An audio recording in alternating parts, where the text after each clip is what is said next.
खान साहब का वो मुझे याद आ रहा है, इससे तो बेहतर था एटम बम मार देते, इनको मुल्क ना देते, लेकिन अपनी सियासत की बारी आई तो डायलॉग वो हमने ये सोच लिया ना कि शायद खान साहब ने इनको भेजा है। ये भी तो एक सवाल है ना, अगर तो खान साहब ने भेजा है फिर तो कहा जा सकता है।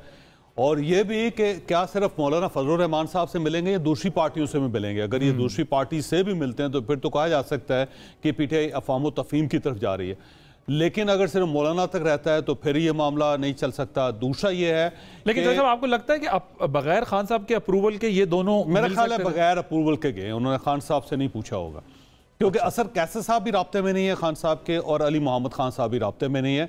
क्योंकि खान साहब का ख्याल ये है कि जिस शख्स को अगर जेल से रिहाई मिल गई है और उसने कोई और पार्टी ज्वाइन नहीं की तो वो मेरा बंदा नहीं है। इसका मतलब ये हुआ कि उसे खुद छोड़ा गया।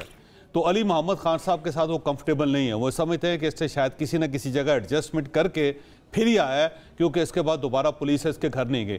और असद कैसर साहब तो गिरफ्तार ही नहीं हुए।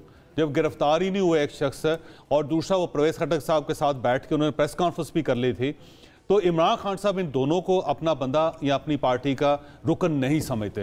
इनका मिल जाना कोई पार्टी का 20 सेकंड। चौधरी साहब ने बड़ी खूबसूरत बात की है कि अली मोहम्मद के साथ वो कंफर्टेबल, आज की बात नहीं है, उस वक्त गए थे मरी में एक डेलीगेशन गया था यहाँ पे पार्लियामेंटेरियंस का, उनकी तस्वीर आ गई थी अली मोहम्मद खान साहब एहसन इकबाल के साथ।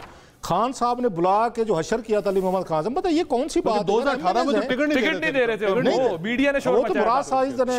शहजाद 20 सेकंड, मुझे प्रोग्राम क्लोज करना। मैं सिर्फ ये ऐड करना चाह रहा हूं, आदिल आपकी असेसमेंट मेरे ख्याल से दुरुस्त है, आपका जो ओपिनियन है, क्योंकि अगर पंजाब में एक फ्री रन मिलता है और नवाज शरीफ साहब अकेले दौड़ते हैं तो शायद वो इतनी सीटें ले जाएं कि उनको जो रिलेटिवली छोटी पार्टी है फजल रहमान साहब जैसी पार्टी, उनको इत्तेहाद में शामिल करना उनके लिए मजबूरी ना हो। एक थोड़ा बहुत कंपटीशन हो विदाउट इमरान खान, कुछ सीटें डिवाइड हो पंजाब में, तभी एक मौका मिलेगा दूसरी पार्टीज को कि वो वफाक में एक कोएलिशन कम से कम बन सके। वरना अगर अकेले दौड़ेंगे नवाज शरीफ साहब तो आपको पता है अकेले दौड़ते हैं तो फर्स्ट ही आते हैं। ठीक, और वो फर्स्ट आ जाएंगे। बड़ा thank you so much Shahzad Iqbal साहब, जावेद चौधरी साहब, रऊफ क्लासरा साहब, आप तीनों का बहुत शुक्रिया। मेरा भी ये ख्याल है कि वो 2013 वाला नतीजा एक्सपेक्ट कर रहे हैं। वो समझ रहे हैं कि 13 वाला माहौल होगा और हम जो है वो आराम से कंफर्टेबल पोजीशन में होंगे हुकूमत बनाने के। आदिल बासी को इजाज़त दीजिए, अल्लाह हाफिज़।